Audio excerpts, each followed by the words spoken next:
Real Talk with Grace Redmond features conversations with fierce and fabulous people from Grace's community and circle who inspire others with their stories of overcoming challenges to create amazing. Grace is an entrepreneur and success coach who works with individuals to diminish their negative mental chatter, boost their confidence, achieve their goals, and increase their prosperity mindset.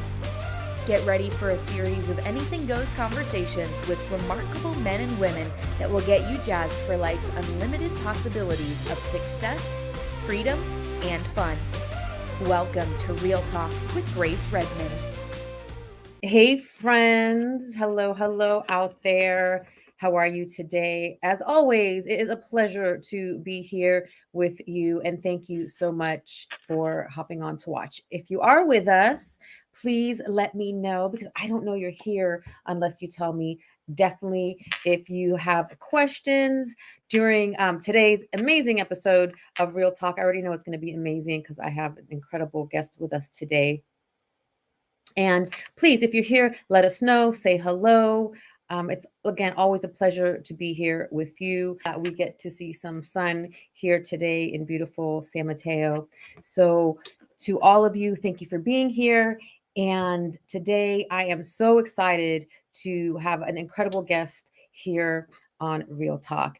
And if you don't know who I am, I'm Grace Redmond, and I have the pleasure and privilege to every week connect with incredible people from my circles and communities who have overcome challenges and created amazing. Today, I am so excited to welcome Melissa Kim Corter to Real Talk.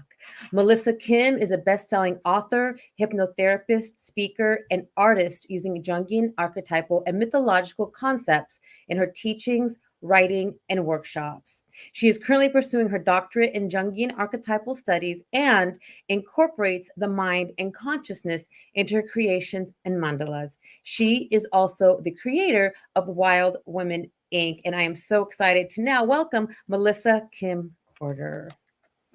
Hey, I'm so happy to be here. This is so fun. Excited. I am so excited to have this conversation with you because you are magical. No. And whenever we connect and co-create, there's like this magic. And I'm so excited to, bring it to our audience today, your magic and enchantment. Oh, well, I'm honored to be here. And I have always felt that as well. Like we get into these beautiful conversations. And every time I think like, it's always the two of us just in conversation and dialogue and speaking our hearts, and we have fun and we go deep at the same time. And it's like, man, if other people were to see this, they'd participate in the magic too. So I'm so excited that we actually do that today. It's like, it's going to be so fun. Yes, so fun. And talking about magic, I mean, something that I've definitely been witnessing, I've witnessed your journey over the years and your transformation with your business, with yourself. And it's been magical to watch. And it's been amazing for me to watch because in the past I've struggled in creating because I would struggle from a place of hustle. I took pride in my hustle. And I've learned from witnessing you that there's really a magical and enchanting way to create our life in business. And if you can kind of speak to that for us, I'd love to hear your thoughts. Oh my gosh, it's my absolute favorite subject to speak on because I feel like it's so personal. It is personal. It's part of my life and my journey experience. But it kind of starts with being disenchanted, right? It starts with not having that magic, not understanding power, not being able to connect with that sort of put me in proximity to wanting that, desiring it. And it's what you actually spoke to also, the hustle mentality and that idea of how to live a life and business and be successful. And so that's what I thought was necessary is the hustle and working hard and all of this effort. And the entire time that I would find myself in these successful moments from an outside, perspective, what other people would consider to be successful, I also felt like my biggest lows, my deepest lows. And these moments of like, well, wait a minute, isn't this what I wanted?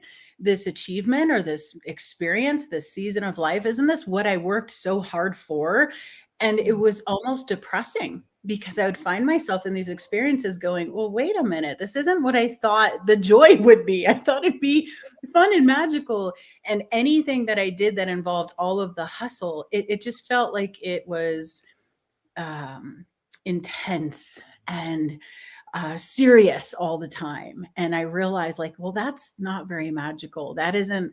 I want to feel lightness in my body. I want to wake up and look forward to what I'm doing. The bank account and the dollars and those different forms of success and measurements of that, that was nice for a very short-lived time until I realized that how I felt didn't shift with any of those things. So it started with disempowerment, truly, and waking up to that and going, this is not what I want my version of success to be. And that's sort of like that entry point that was like, okay, here we really begin with a different type of work that is more about inspired effort versus this forceful effort that we feel like we have to do to keep up. Does that make sense? Oh gosh. Yes. I mean, that completely resonates with me because that was me. And like I said earlier, like I took pride in that hustle because that's what I learned, the 10X. And, I watched all the very successful sales entrepreneurs and I followed those formulas. And yes, I achieved success, but I always also found myself very exhausted. Yeah. And I like how you said, you came to the magic, creating the magic enchantment from the disenchantment. And that's exactly what happened for me as well. Being in that hustle for so long, it's not sustainable. And also, I love Abraham Hicks and the law of attraction. And, Yeah. it puts you in a place of resistance. And so Yeah. I love how you said, like, you took a step back and decided to create from that inspired action, which seems so counterintuitive to what we're taught on the practical side of business. Absolutely. Oh my gosh, all the templates and the formulas and the strategies and all of that's wonderful. And I know Yeah. it serves a lot of people, but it wasn't serving my soul. It was helping my ego a little bit. It was helping me to feel like, okay, well, this must be the way. So I had something to relate to or connect to with what I thought was also success that I saw in other people, but it was missing that entire inner component of fulfillment, of connection, of like, I want to be able to, just an example, go for a walk in the morning and get lost in the sound of the wind through the trees and the Mhm. birds and nature and all of these things that are vibrant and real and alive. And when I'm in the hustle, I'm on my phone. I'm thinking about the next thing. I'm worried about the accomplishment of the day. I'm worried about checking things off the list. And it's it's interesting, but it takes me out of that enchantment when I get too much in the details and the have tos and the shoulds. And so I completely just relate to what you're sharing about that. Those things are wonderful to a degree when it comes to like strategies and formulas and having something to kind of witness and work off of. And that served me to a degree. But I feel like it brought me into this place where next was like, okay, what do you want here? Now that you got the ground beneath you in your business, your life, or what have you, what do you actually want? Mhm. And it was in those moments of like, wow, I know I'm very clear on what I don't want anymore. Right? I don't even know what I want. I don't even know what the magic was or the enchantment because it wasn't a felt embodied thing yet. It Mm. was this abstract concept that seemed to happen for other people. And so I had it all twisted. And so I kept going with what I knew how to do, which was the hustle and the figure it out and the control. And it Yep. was like somewhere in those surrender moments where it's like, oh, wait a Mhm. minute, I can let go here and the world's not going to fall apart. Like I can actually take a breath and step back and it's not all going to crumble. Like, what is that? Mm. That's You know? magic. That's Yeah. magic. And something that just dropped in as you were talking is kind of the masculine and feminine way of creating. The forms and the strategy is masculine, which that's the way we've been taught. And then when we infuse the feminine into it, that's the creativity. And how can we meld those together to create? And I love how you said just feel fulfilled with what we're doing. The other Yeah, thing that just popped in something you said was you're watching everyone else and how they were doing it. And I know I've fallen into comparison so many times, absolutely. which is self-sabotage. And I've experienced it, and I know you've experienced it. We can absolutely create with a balance of the feminine and the masculine to create that magic, but it could look different for each person. Yeah, absolutely. You know what just comes to mind when you just shared that is like it's interesting to me, and I'm curious about this experience for you too. It's like I notice, especially women. I've worked with men as well, but I tend to the majority of the people that are drawn to my work happen to be women. And what I notice with working with these women and myself is it is almost easier for us to hustle and to work really hard and to figure those things out, but God forbid we got to sit back and receive for a minute or let Oh, someone support us or help us. It's like all of a sudden, like, well, wait a minute. right. That's terrifying.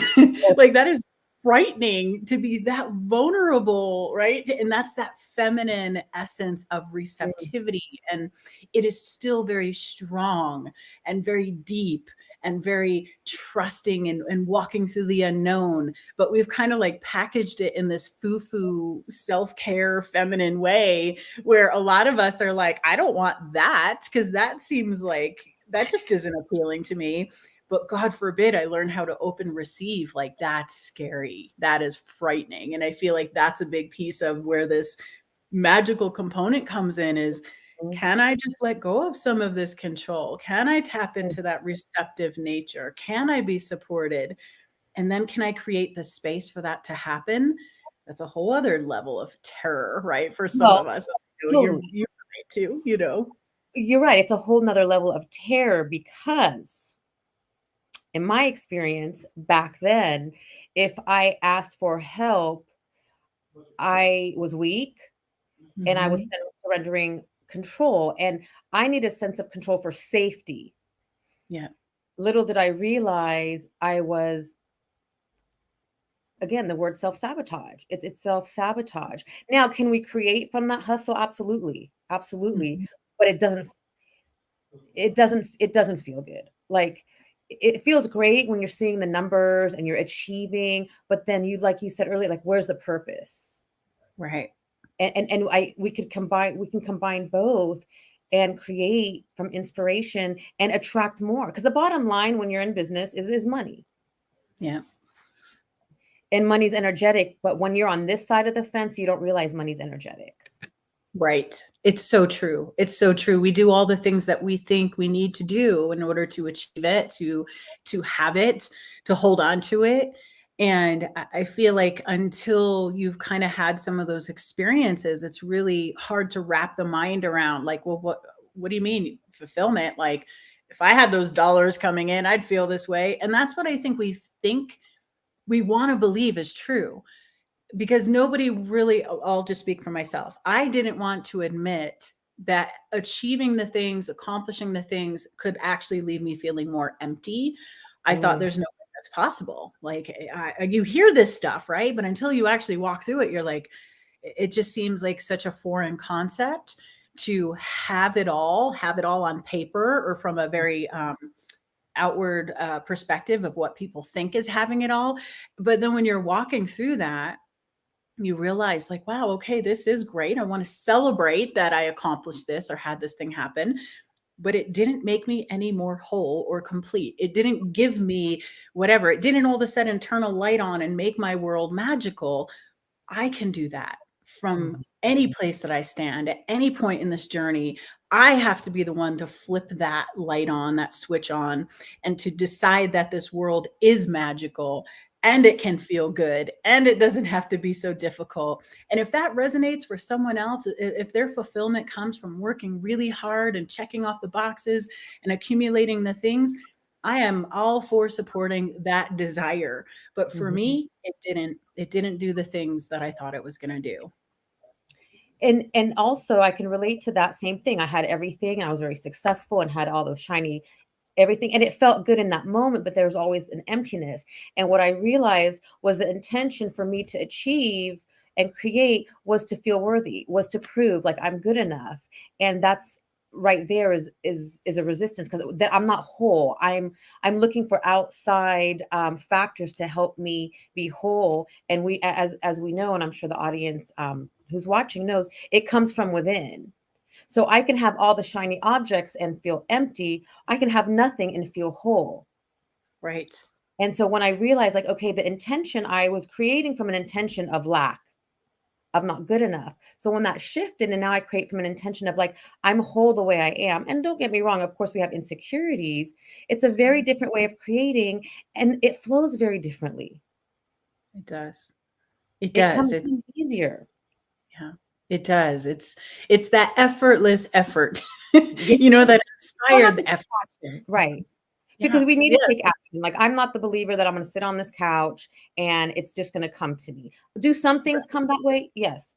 But on the Yeah. whole, no. It's the process of the visualization, the desires, and the action.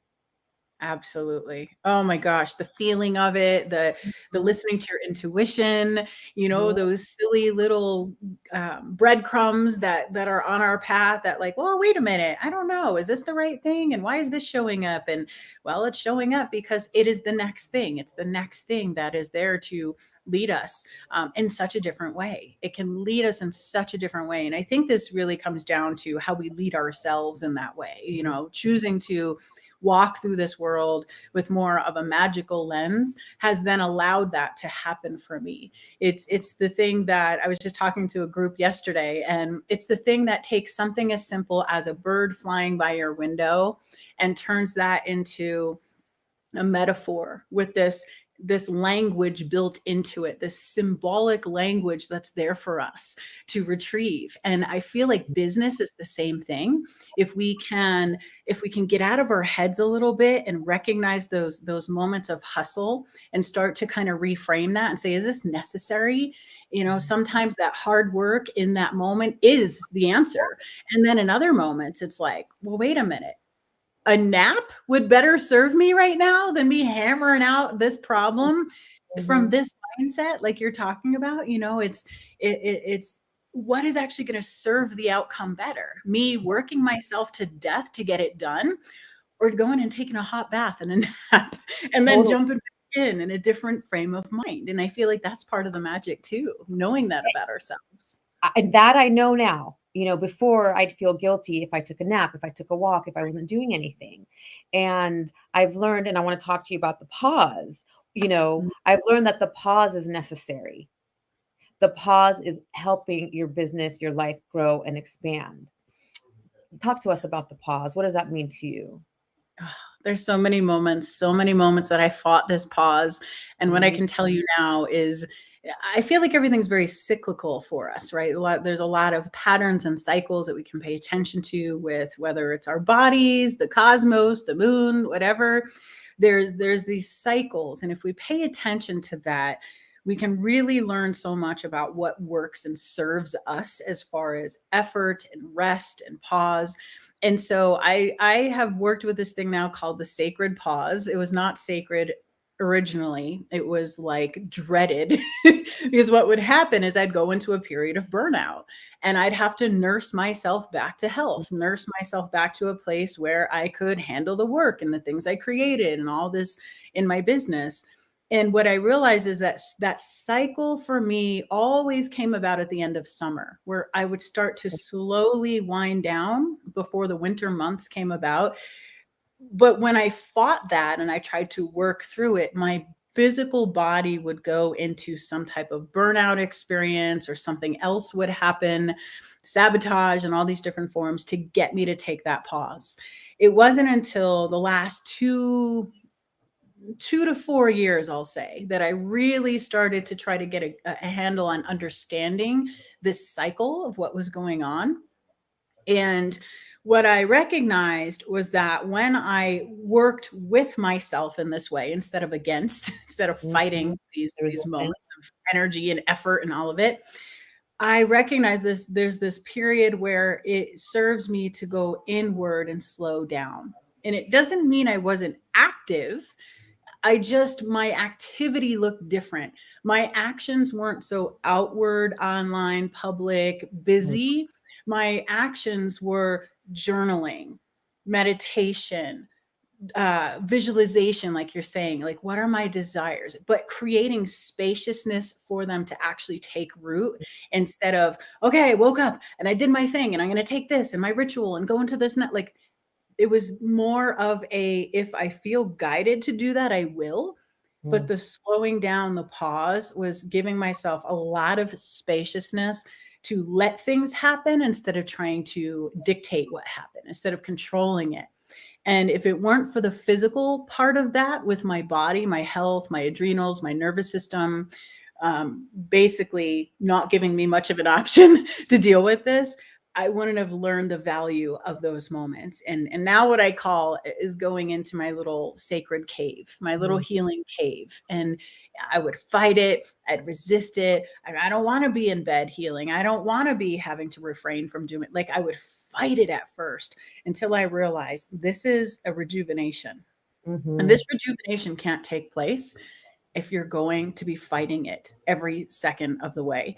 And not only was it rejuvenating, but what I didn't understand, and you get this, Grace, so beautifully, is it didn't give the universe an opportunity to respond to what I actually wanted, because it was Mm. constantly filling the space with more. So this spaciousness that started with the opening of taking care of my body actually led me into spaciousness to let the universe engage and deliver to me the things I actually wanted. I had to become available for that. And I Mm. wasn't available in my busyness and in my head. I love that because you're so right. I've just recently learned to embrace the pause. And you're right. In the pause, it's not that I'm doing nothing, it's just I'm not strategic. I'm journaling, like you said, I'm meditating, I'm visualizing. And that's all part of the creation process where I thought that you always had to be like doing. And again, I've learned that that's resistance. Yeah. And now when I, like you said, when I find myself going back into the hustle, I step back and I remind myself that's resistance. And if I'm going to create from that magic and enchantment that you talk about, I need to open up that space. And now I'm realizing if I'm, like you said, if I'm always busy, we're always busy, how are we going to have space for that magic to come in, those Right. possibilities and opportunities? So that was beautiful, Melissa, and so resonated with me because the pause does help create space for those opportunities and possibilities. Yeah. Now I'm going to ask you this question. In your visualizing um, your life to where it is today, did you visualize it to be as magical and enchanting as it is today? It's so interesting. I have chills all through me just asking me that question. No, I really didn't. Even in my visualization, it was hustle. Like it was so hardwired in me to hustle and to show up in that way, that even in my visualizations, which still come from us, right? There might be a spiritual component depending on what you believe and what your perspective is. But for me, when I visualize, I think of like a greater part of me is involved in this, but Mm. still my humanness is there too. Oh, So we're even human. in We have ego. visualization, what's that? No, so we're human. We have ego. It's Right? necessary. Exactly. And so that piece though would engage so much that even in visualizing what I wanted, I still had these beliefs wound up in that it had to be difficult or hard. So even when I'm Mhm. like, let's say going into the future and future pacing, or that kind of a thing, eyes are closed, I'm dropped in, I'm thinking about what I want to create. There was almost this low level, I don't want to call it anxiety, but maybe apprehension of like, oh, well, if I don't fill even this visualization with my day being jammed packed with things, what's going to be there? What's going to come in? And I wanted to feel in control of that. So my visualizations were like, when I wake up, it's like this, and then this happens. And I'd go through this whole day. And even though that was great for anchoring in, let's say, feeling of what I wanted to feel, it still didn't give much space for the universe to surprise me, like deliver something outside of my mind, show me there's more here. Now my visualizations are a fraction of what they used to be. I used to fill it to the brim with everything. I have to get it all done, is how I felt. And now there's a lot of gratitude Mm. in my visualizations. They're not always as much of going into future, although Right now we're in huge transition. We're about to move. So some of the visualizations are seeing me relaxed, seeing Yeah. me in this place of enjoyment. Instead of the visualizations of the doing, I've moved into the visualizations of how do I want to feel? I want to Yeah. feel spacious. I want to feel connected. I want to feel abundant. I see myself doing things I enjoy. In the past, the old me would have been doing the things in the visualization to create money. Mm. Today, I'm doing the things where the money would be spent. And that's the flip for me that Oh, changed everything. That I love, changed it all. I love that. Yeah. I can relate as well. And I've asked this question, I'm just curious. I asked this question to, other friends and colleagues is, your life, the way you visualized it. And typically the answer is it's better than I had realized, which speaks to the magic of the universe, of God, of whatever you want to call it. And when we surrender and we allow how even in my visualizations, I never thought that I'd be where I am today. And what I've learned to do as well is like not get caught in the detail. I know how I want to feel, Yeah. and I allow myself to sit in that feeling of what it feels like. And very similar to you, I want connection and fun and enchantment Yeah. and flow. And that's so different than writing the goals down and checking them off. I think that's still, practical. I still do that, but I feel into it and I'm open to the how. Like the universe, like I'm so open. Like however you want to bring it, bring it. Like, Yeah. am I like, You're oh so God, what did I just say? totally.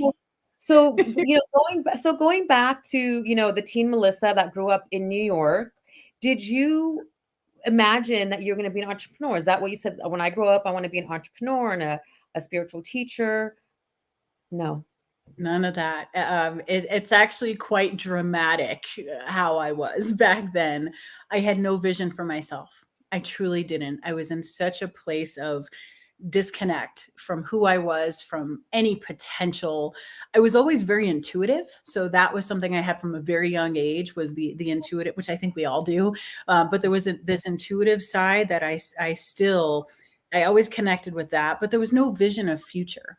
My life was so in the moment, but not in the way we talk about with presence today in the moment and mindfulness.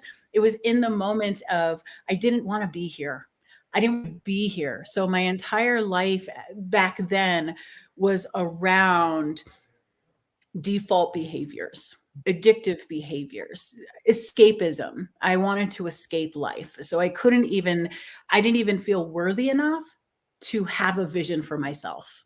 So when I think of where I was and who I am today, I feel like I have literally lived 3 or 4 lifetimes since that time.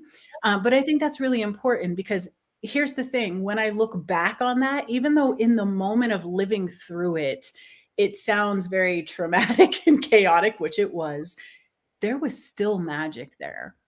Mm, I didn't have the lens or the capacity to see it, to tap into it, to feel worthy enough to receive it. But when I look back at that little girl, she still talked to the moon. She mm, still was very connected to nature. She would still have these very deep, profound, intuitive messages. I was writing poetry at 5, 6 years old. I was very creative, artistic, and lost at the same time. And it wasn't the magic started to kind of come back, revisiting those times with a different perspective of how even the tragedy, trauma moments served me, and how the healing that occurred. Now I can see that I didn't even have a vision, but the magic was so present. It was a choice, though. It was a choice. So now in the present moment, I can choose to see it. But back then, I would have told you probably it didn't exist. That's how far the two versions of me are now from today. what it sounds like, would you say that, you intuitively or from, your higher power was preparing you to get to where you are today?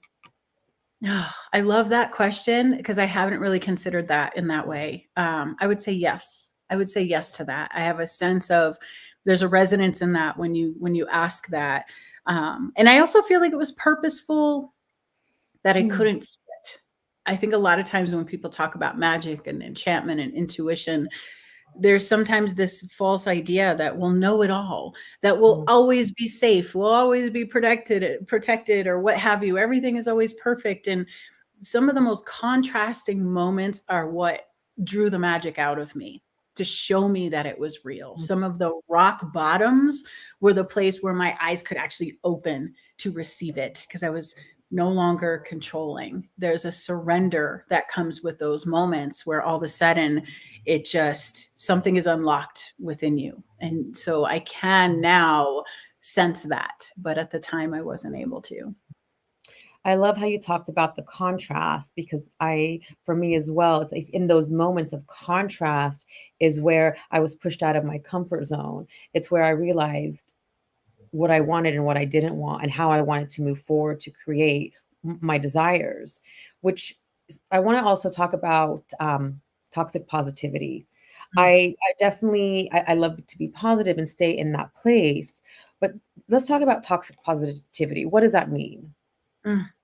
I love this. And I just will say, this is something I continue to learn more of and understand further and further. So it's not like I have a full-bodied awareness of what it is through and through, but from what I've experienced with toxic positivity is this component of jumping for the next best thing, of not knowing how to remain with what is, making whether it's a story we have within ourselves that we shouldn't be feeling what we're feeling or experiencing, and always reaching for the thing that's going to get us out of that scenario. I feel like when we do that, and again, speaking for myself, when I have done that in the past, I have been trying to escape something that was divinely designed or orchestrated, or just let's just say an opportunity in my life to teach me something really, really potent and powerful. And my humanness, not wanting to feel it, not thinking I have maybe the courage or the power or whatever to get through this, making these assumptions that I shouldn't be here. I shouldn't be feeling this. This shouldn't be happening to me. There's almost this egotistic sort of denial that whatever we're facing just shouldn't be what it is. And so the toxic positivity is when we focus on, I'll say something like going to all love and light and only focusing on the higher outcome, and only getting so attached to the positive nature of something that we lose the value of the shadow. We lose the value of, I don't want to say the pain, because it also doesn't have to be always about trauma and pain, but it can be discomfort. And when we are being offered an opportunity to navigate through something, if we constantly reach for the higher every single time, we're losing the opportunity of what's right there in front of us. You know, I see this all the time, and just speaking from my own story and experiences, for example, there was a time in my life where I was really, really, really struggling, and it was one of the worst. I just felt like it was me.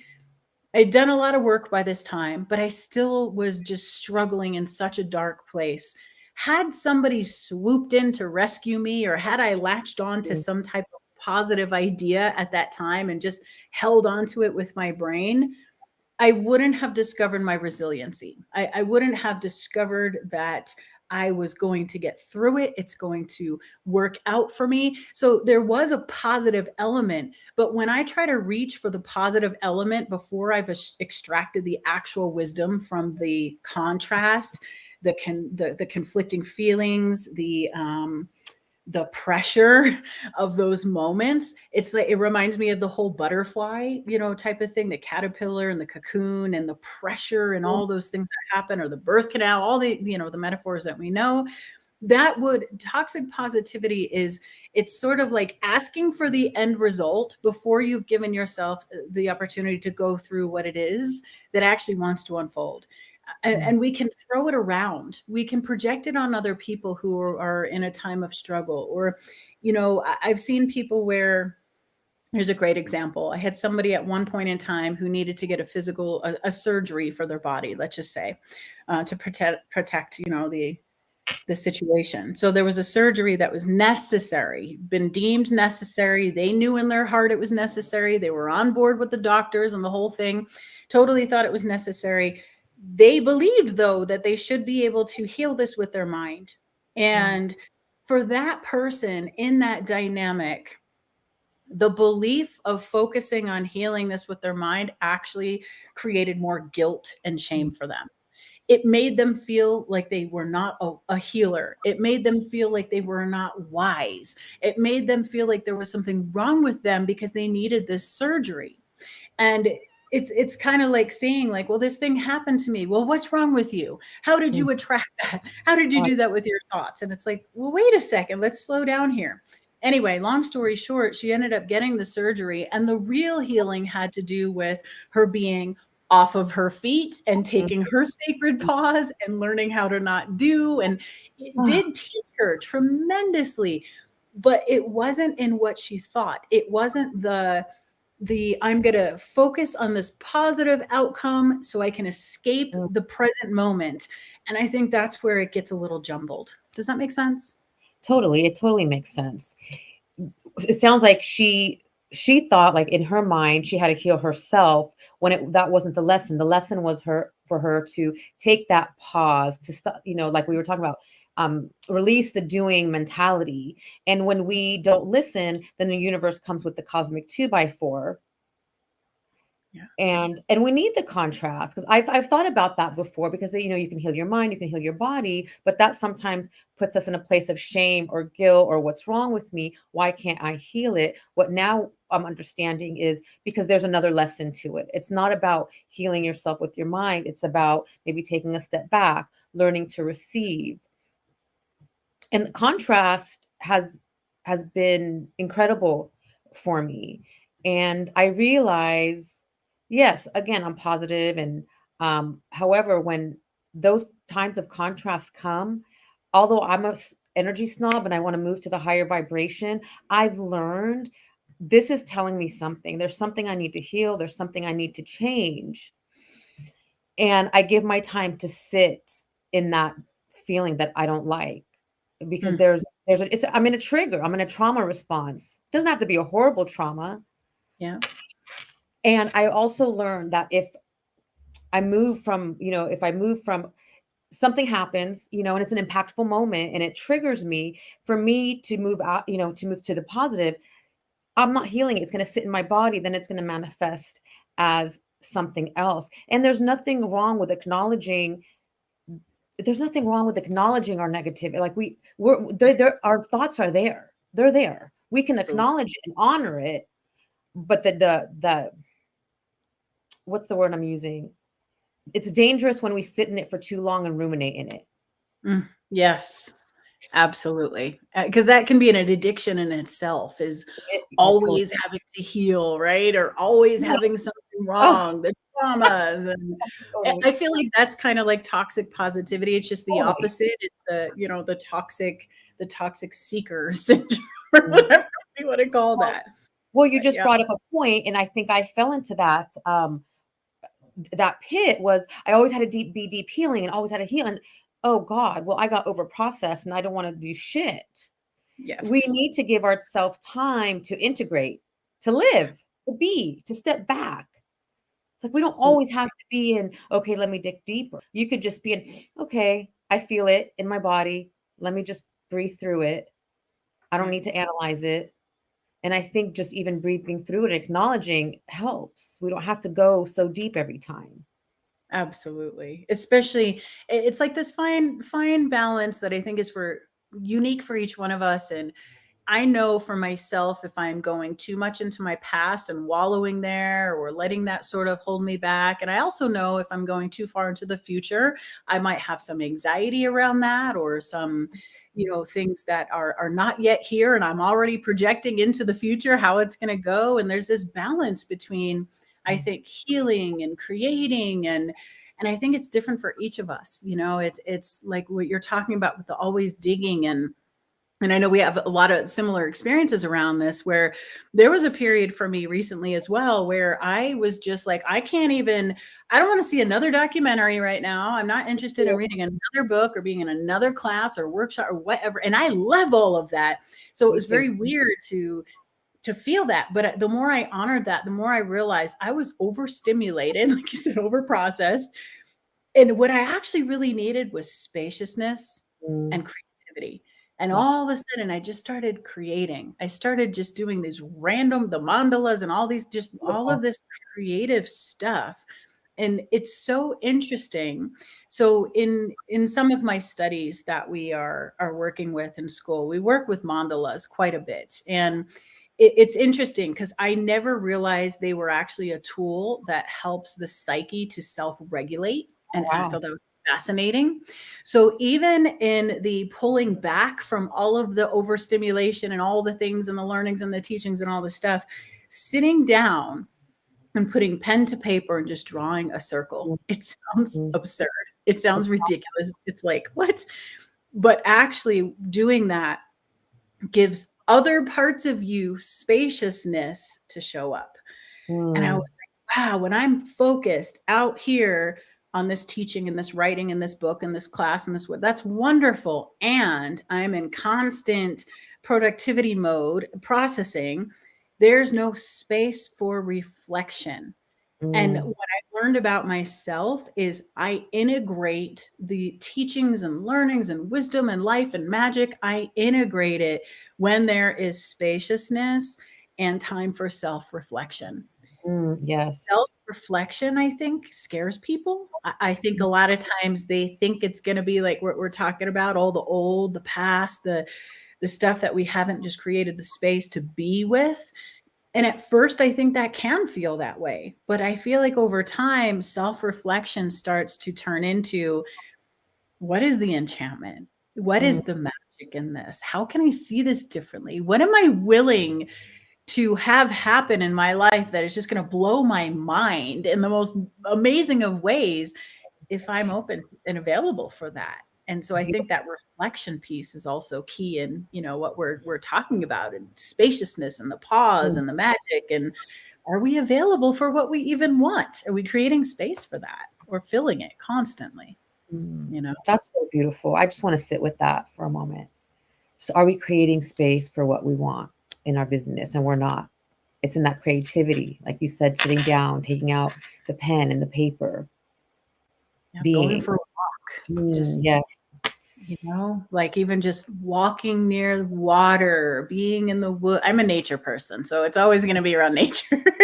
But somebody else's version of that is just, going and getting a cup of coffee at a coffee shop and listening to the sounds and the smells and the interactions that are happening. There's so much going on. And on one hand, yes, there's the overstimulation and all of that, but there's also these magical moments that are consistently present. I All have the to, time. is it okay if I share a little something real quick that's coming to me? Absolutely. Oh Yes. my Girl. God. It was a couple years ago, maybe 5, 6, 7 years ago ish. I was having this beautiful conversation with somebody I hadn't seen in a really long time. I walked into this place. I was about to do a talk, like, for the evening, and we were just catching up for a few minutes before. And I was asking him, like, how's it going? And what are you up to? And all that kind of normal stuff. And he brought up something really interesting. And he said something about taking the bus. And I was like, oh, that's cool. He's like, yeah, that's how I get around these days. I'm either walking everywhere or I take the bus. And for some reason, when he talked about taking the bus, my intuition was like intrigued by that. I'm like, well, what is it like to take the bus? And he's like, it's magical. And I'm like, explain. And he's like, and he used the terminology God, right? Not everybody does. I just want to respect that. But for this gentleman in this conversation, he's like, well, God is on the bus. And I was like, what? What are you talking about? And he starts to tell me how every interaction, people coming on and moving over and letting someone sit there, someone Mm, being kind and generous, making mm, space, talking, how are you? Like, conversations being ignited. He's like, it's so great when you get this group on the bus and they all put their phones away. And oh, next nice. thing you know, they're dialoguing and it's like a whole other world. And then the one stop happens. And so somebody leaves and somebody else comes on. He's like, it's a magical universe. God is on the bus. And I was like, oh, Mm, like, that's what a beautiful. different way, right, to think Mm, about that. And it just got me thinking about enchantment isn't just in the castles and in the wooded areas and nature, even though that's where it might be for me.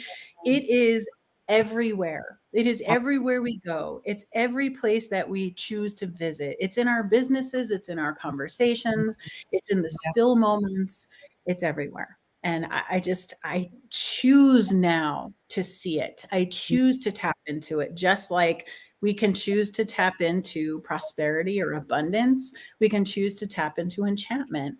And it doesn't have to be put into a box. It gets to feel good and unique and our own, just like the definition of success. Same thing. It gets to be our own version of that, but it's going to serve us to actually decide that it's already happening. It's already here. And how can I adjust myself to recognize it, to connect to it?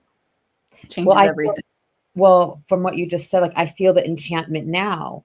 It's the flow. It's the connection. I can feel. I'm gonna go say hello to everyone that's here. Like I feel that energy, and right now we are in a space of enchantment because of that connection that you brought, because of the flow, and that story of the bus is amazing because that's what it's about. Really, is Right. us connecting to nature, to other people. And we're definitely in the flow. And if you have a minute, I'd love to say hello and let you know who's here. Yes, Oh, absolutely. I love it. This is fun. Can I bottle this up, Melissa? Because it feels so good. That's our next adventure. How do we do Oh that? my gosh, I want to bottle up this energy right now. So Jack Mika's here with us, and Nancy Toda. Thank you guys for joining us. And Amy Karmansky-Kokos is here with us, and Rachel Elizabeth, and Deanna's here with us, and Erin Christine. Thank you. Erin says this conversation is gold and right on time. Thank you, ladies. No. We also have Jody Harvela's here with us. Jody. Yeah, and Yamina Terry's here with us.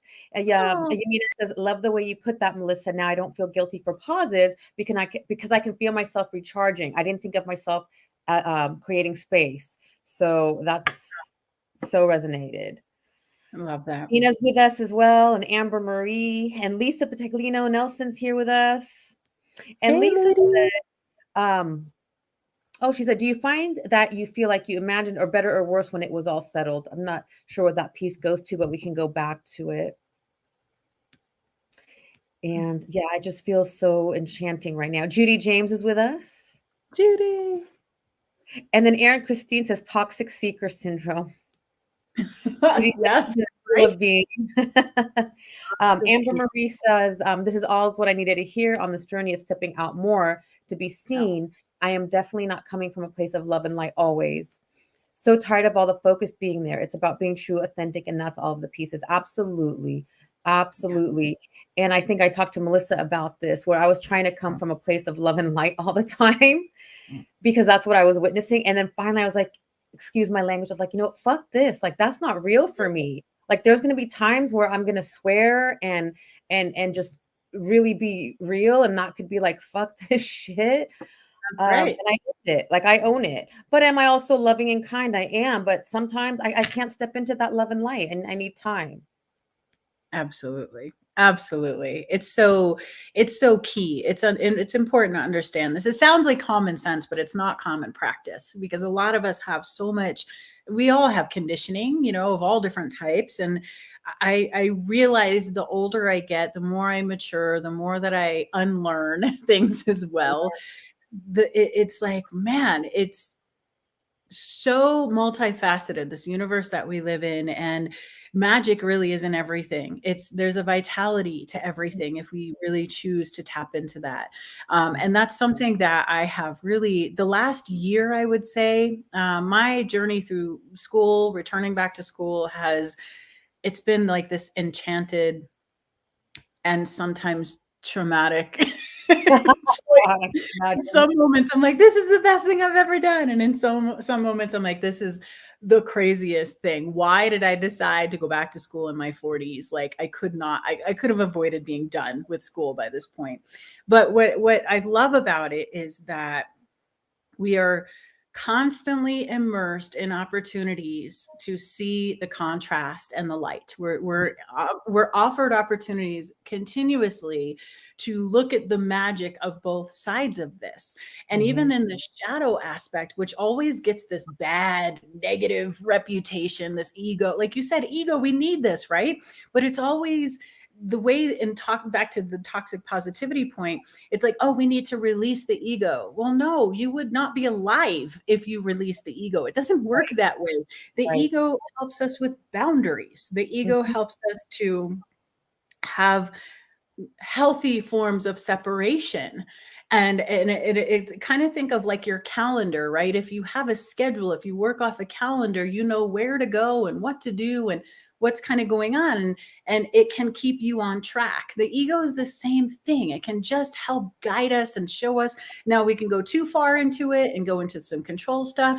But if we work with the ego and our soul, our higher self together, that's where this magical alignment comes in. And then we have synchronicity. Like synchronistic moments show up more and more.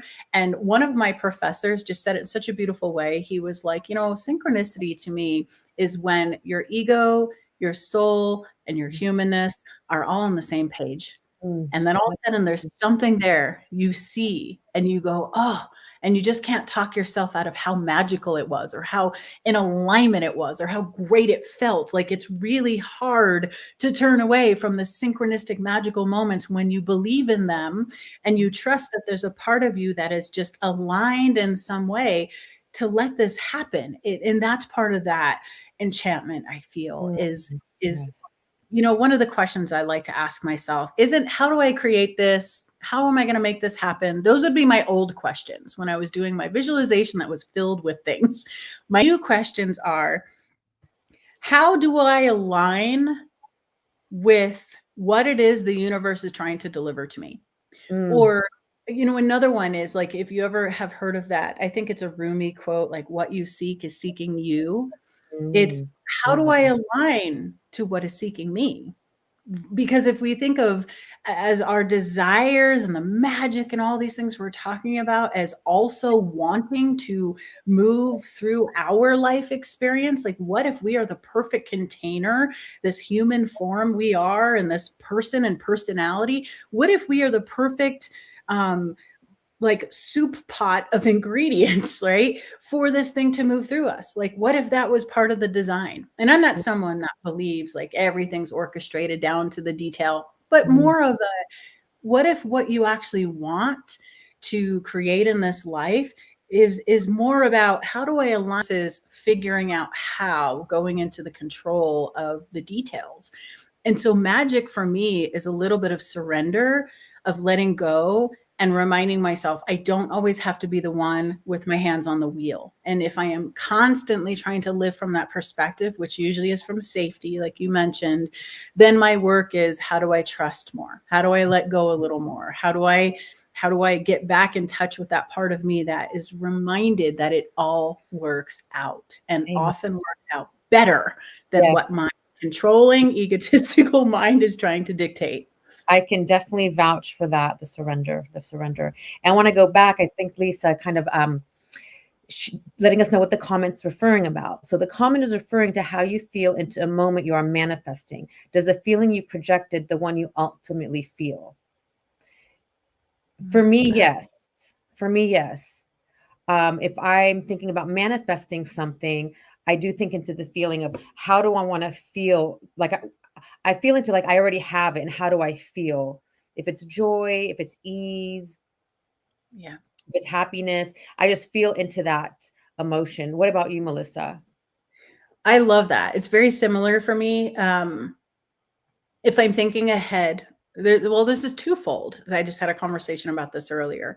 So on one hand, yes, there are moments where I, let's say, accomplish something or something unfolds and I have this feeling and I go, oh, that's the feeling that I was holding on to when I was hoping for this to happen or when I was wanting to create this. But it doesn't always feel that way. Sometimes it does. But the other side of that for me, which is still a growth thing, is sometimes the feeling generated or the feeling that I had when I was in the visualization or hoping for it or desiring it or acting as if it's already here from that place, then let's say the manifestation of it occurs. The feeling may not be the same because maybe what I thought I wanted then looks very different now that it's here. And so all of a sudden it can create a different feeling of, and I have to be mindful of this because this is where that whole toxic seeker thing comes in. I might then have something occur and be like, well, this isn't what I thought it was going to be. And so the feeling kind of changes. I was just talking with somebody about this earlier, where we were at a different time in my life making a really big move. And it was to this town that everybody was like, oh, it's going to be amazing and wonderful. And I did all of this feeling work around feeling myself living there, feeling like what it would be, feeling like it would, all of the things, all the details. And then when we got there, it was great for a little while, but shortly after I started to feel very disconnected. I started to feel like this is not the energy I thought I was going to be feeling living in this place. And it was beautiful and it was perfect because the discomfort I then started to feel in this new part of my life became the encouragement to dream even bigger. So does that make sense? Like the feeling sometimes does feel that way, but other times it shifts so that it'll ignite something different within me to create something new or something else. I love that because for me, it's called like I refine and retune and reset. Like if there's something I wanted and I bring it into my life and then I realize, okay, this is not exactly how I wanted it. Okay, what pieces do I want and desire, want to keep, and where do I need to refine? And then I kind of go back into my my laboratory in my mind to, okay, now what to expand, because it's always an expansion. Yeah, I feel like one thing is taking you to another. Yeah. Absolutely. You actually gave me a beautiful hit just now when you said that. Maybe it's our attachment to those things that causes some of that, discontent or that suffering, or, like, oh, I thought it should feel this way now that I have it, versus the, what am I feeling? Okay. And it's like, okay. Expand, right? And it's okay. Yeah. And I'm learning, like, okay, this is what I wanted. I realize it's not 100% of what I wanted, and it's okay. I can change. I can have different desires. Yes. And isn't that another thing? And I'm sure you encounter this all the time with the women that you work with, and where, like, do you notice there's almost this guilt of like, oh, I thought I'd feel this way and it doesn't, but I might just hang on to this for a while because everybody else seems to think this is so great. And there's like this weird, Totally. right? Like, do you ever have that? That's Yes, I do. I have. And I'm learning that I have to do what's best for me. Just because it looks good on paper doesn't mean it's good. I love that. Just because it looks good on paper, is it fulfilling me? And just because it's somebody else's dream doesn't mean I have to keep myself in this box when there's other dreams waiting for me now. Right. That, like you said earlier, we're elevating to higher dreams. Yeah. Oh, it's so true. There's so much that we don't know. There's so much about this world, this universe, that we just can't see or sense or feel. And I like that. And I think that part of the magic is, can that be that? Can the unknown be a place of potential instead of the place where we think our scariest nightmares are going to come from? Like, it's just a flip of a switch. What if this is where everything we want stems from and can enter in, versus our survival tactics of making the unknown or the sacred pauses scary because we're not doing something, because that primal part of us is like, you need to act to do this, you need to show up, you need to, like, all the should haves. It's like, but wait a minute. The magic is usually also in those moments we weren't expecting. The encounters, right? How many times have you just met someone or had something happen where you're just like, I was not expecting this to happen in this way. How cool is this? And like, there had to be some type of willingness or spaciousness for that to occur. So I think it's more like, all right, how can I create more of this spaciousness to have more of these divine aligned moments occur, these synchronistic events, so that I am reminded constantly of this magic? That's one of my personal intentions going forward, is help me realign with that. Like, help me if I fall off track, if I have a bad day, if I wake up because I had a nightmare, or maybe I just wasn't taking care of myself. It's like, I just want to always be open and willing to get right back on track, and then not beat myself up for the moments where I forgot the magic, because it's still magical in its own weird, scary, crazy way. Not scary, but different. And it's been so magical to have you on today. I can just keep going on and on. And I want to do for 3 more hours easily. for real. You and I could sit here for hours. And this was enchantment. It was magic. I felt it. I felt the flow, the synergy. And that's, you've taught me today, in this hours, that's what it's about. It's just the flow and the connection and being open. So I'm grateful for you for that. I love you. I love you too.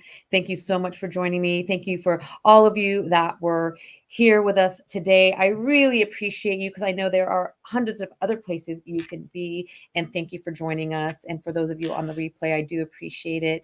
And my intention for you today and always is just stay open to the magic because it is around us every single day, every single day. Every day.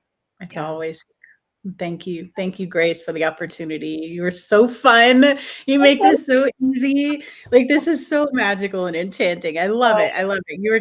You're so good at this. And I love the energy that I feel in my heart and my body. And just thank you for a beautiful experience. Oh, me too. And thank you. And like I said, thank you to everyone. I will go back to the comments. If we missed anything, we'll definitely take a look at those. In the replay, if you have questions, go ahead, put them in. I'm sure Melissa and I will go back and take a look at them. Until then, thank you so much and have an incredible rest of the day and stay in that magic, my friends. Take care. Melissa, hang on with me for a second.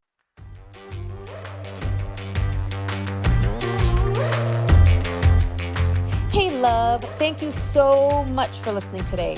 I am so grateful for you.